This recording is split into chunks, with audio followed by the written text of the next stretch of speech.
Hello बच्चों।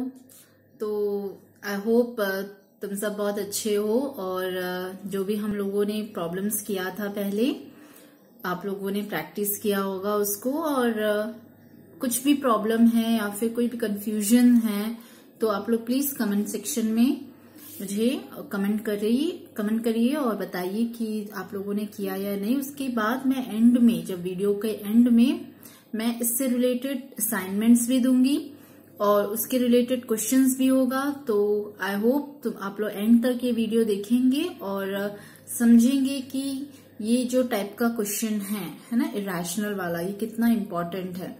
और हम जान सकते हैं कि जो ऐसा क्वेश्चन है, प्रूव दैट, √5, √2, है ना, जो भी है जो हम लोगों ने किया है वो सब बोर्ड एग्जाम में भी कितना इम्पोर्टेंट है। तो इसलिए बहुत ध्यान से देखिए, प्रीवियस वीडियोस भी बहुत ध्यान से अच्छे से समझिए उसको, जो जो मैंने बताया है। तो चलिए हम लोग प्रॉब्लम्स में चलते हैं। तो हम लोग आज करेंगे एक्सरसाइज 1.3 का क्वेश्चन नंबर 1, जो इस प्रकार है, प्रूव दैट √5 इज इरेशनल, है ना। तो सेम मेथड जो हम लोगों ने पहले भी किया था √2 के लिए, √3 के लिए, है ना, जैसे हम लोगों ने किया था वैसा ही है, लेकिन वहां पे √2 और √3 को इरेशनल प्रूफ करना था, यहाँ पे हम लोगों को √5 को इरेशनल प्रूफ करना है। तो जैसा मेथड है वैसा ही है, हम जो हम लोग कॉन्ट्रडिक्टरी वे में करते थे उसी प्रकार स्टार्ट करेंगे हम लोग, है ना। तो एक बार आप लोगों को √2 और √3 का पता चल जाएगा तो इजिली आप इसको √5 को कर सकते हो, कोई कंफ्यूजन नहीं रहेगा। तो इसलिए एंड तक वीडियो देखिए और मैं असाइनमेंट्स भी दूंगी एंड में, राइट। तो आप लोग उसको करके कमेंट सेक्शन में उसका क्या आएगा एक बार रिप्लाई कर दीजिए, ओके। सो चलिए स्टार्ट करते हैं। तो यहाँ है प्रूव दैट √5 इज इरेशनल, है ना। तो we are going to do this, कैसे करेंगे, बाय कॉन्ट्ररी मेथड। तो हम लोग सबसे पहले ऐसा स्टार्ट करेंगे, let us assume that √5 is rational, है ना, by the method of contradiction, by the method of contradiction, by, और you can, और आप लोग ऐसे भी लिख सकते हैं by contrary method, है ना।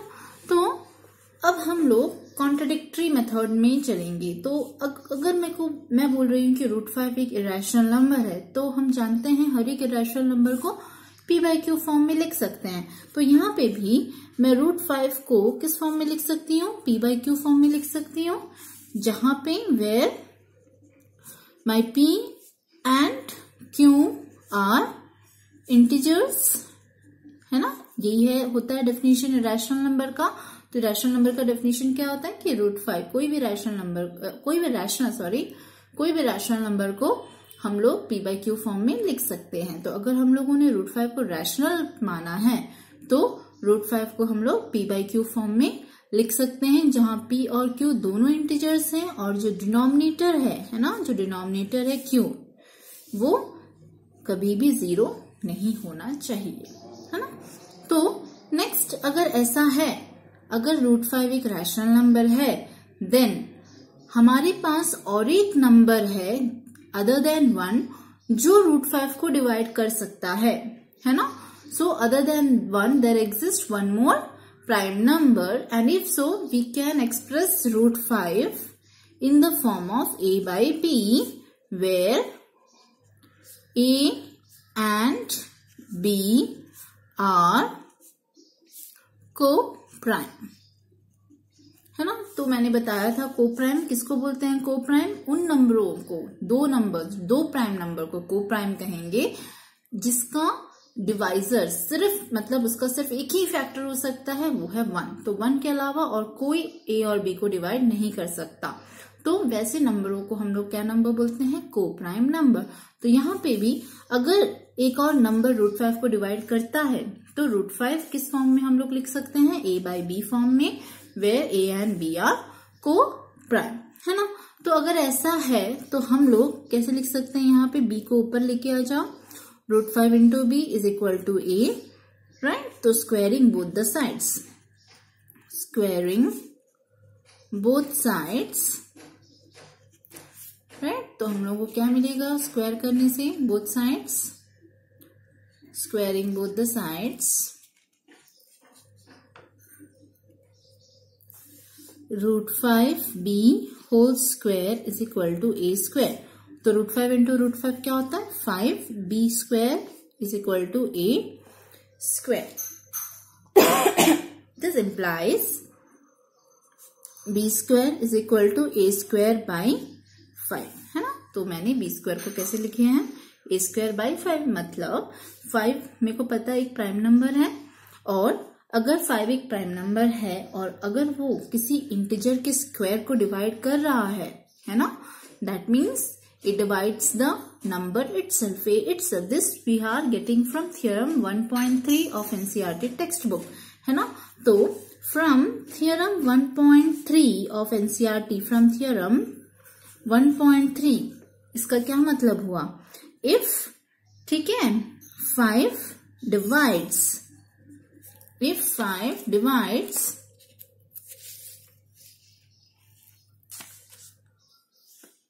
a square implies 5 divides a.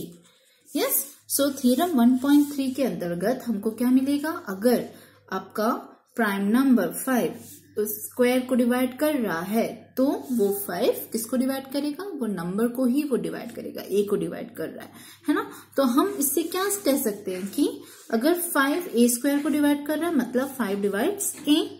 तो 5 डिवाइड्स a मतलब क्या हुआ? 5 एक फैक्टर हुआ, है कि नहीं? 5 इज अ फैक्टर, यस और नो? नाउ वैसे ही हमको शो करना है कि 5 b को भी डिवाइड कर रहा है. 5 किसको डिवाइड कर रहा है? 5 b को भी डिवाइड कर रहा है. उसके लिए हमको क्या करना है? हमको एलिमिनेट करना है. किसको एलिमिनेट करना है? 5 सबसे पहले a को डिवाइड कर रहा था, है ना? तो जिसको a है ना, तो a को मेरे को वहां एलिमिनेट करना है. तो यहां पे मैं a को लूंगी, कंसिडर a as 5c. तो मैंने a को एक नए इंटीजर के साथ डिनोट किया है, तो consider a equal to 5c. और उसी को आप इक्वेशन नंबर कहाँ डालोगे? इक्वेशन नंबर 1 में डाल दो, राइट? इक्वेशन नंबर 1 में डाल दो. तो ये है मेरा इक्वेशन नंबर 1. तो मैं a को क्या ले रही हूं? मैं a को 5c कंसिडर कर रही हूं. मैंने क्यों यहाँ 5c लिया है? क्योंकि यहाँ मेरा प्राइम नंबर जो है वो 5 है ना?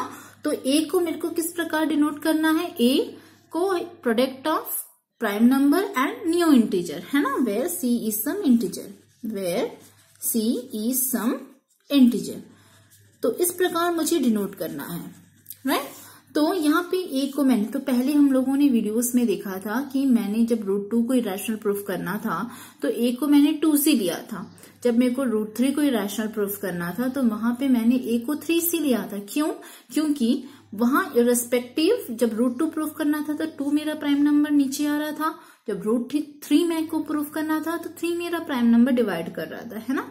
तो वैसे आपको यहाँ पे भी लेना है. तो यहाँ पे मेरे को √5 को इरेशनल प्रूफ करना है. तो जो प्राइम नंबर जो a स्क्वायर को डिवाइड कर रहा है वो क्या है? मेरा 5 है. तो इसलिए मुझे a को 5c के साथ रिप्लेस करना है, ठीक है? तो आई होप आप लोग ये समझ गए होंगे कि क्यों यहाँ मैंने 5c लिया है. अब इक्वेशन नंबर 1 में इसको पुट कर दो यही चीज को. तो मुझे क्या मिलेगा? 5b square is equal to a की जगह 5c का होल स्क्वायर, राइट? तो अब 5b स्क्वायर को लिख सकती हूँ 5 स्क्वायर 5 इंटू 5, है ना? 5 स्क्वायर क्या होता है? 5 इंटू 5 इंटू c का स्क्वायर c स्क्वायर. तो यहाँ आप देखोगे कि एक 5 कैंसिल हो गया.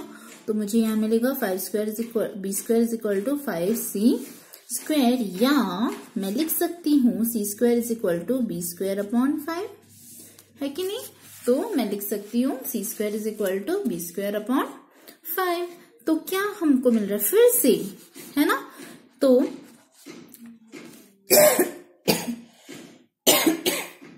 excuse me.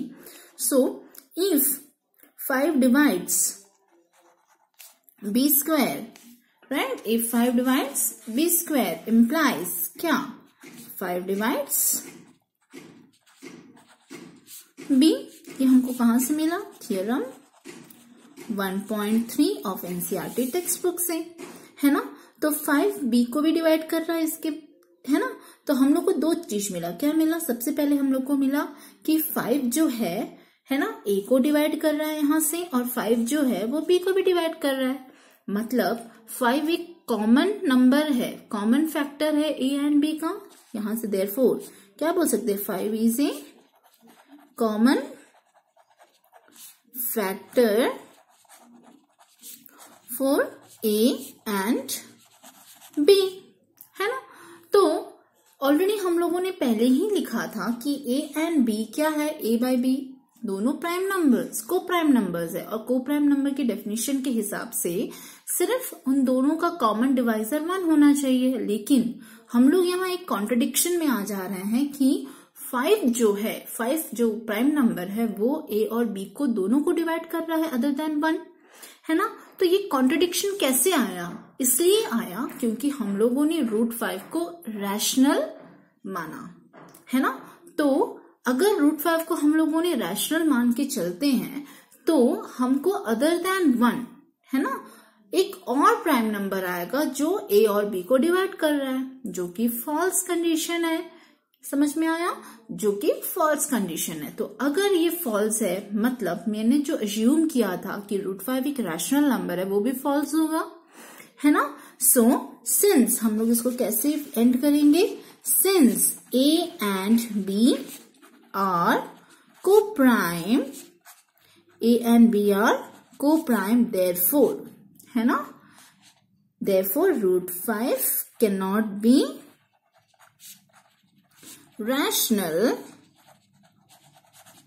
Yes, therefore, √5 is an irrational number. √5 is an irrational number. Okay, तो हम लोग इस प्रकार इसको एंड करेंगे. अंडरस्टैंड? तो ये हमारा कॉन्ट्रडिक्शन इसलिए यहाँ पे आया क्योंकि हम लोगों को और एक फैक्टर मिल रहा था और एक प्राइम नंबर मिल रहा था जो a और b को डिवाइड कर रहा था. और ये चीज इसलिए आया क्योंकि मैंने पहले √5 को रैशनल कंसिडर किया था. तो ऑलरेडी a और b प्राइम को प्राइम है, और को प्राइम के हिसाब से सिर्फ 1 उसका कॉमन फैक्टर होना चाहिए, लेकिन उसके अलावा हमको एक्स्ट्रा 5 एक कॉमन फैक्टर मिल रहा था जो कॉन्ट्रडिक्शन से, मेथड से रॉन्ग है ना? तो इसलिए हम लोग एट द एंड ये प्रूफ कर दिए कि जो √5 है वो मेरा कैसा नंबर होगा? रैशनल नंबर होगा. ठीक है? तो इसी प्रकार आप प्लीज एज अ असाइनमेंट, है ना, ये प्रूफ करिए. असाइनमेंट क्वेश्चन मैं यहां लिख रही हूं.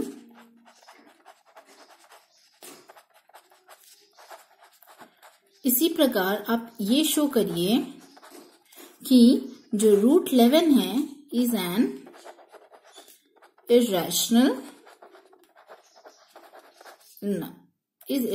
irrational number.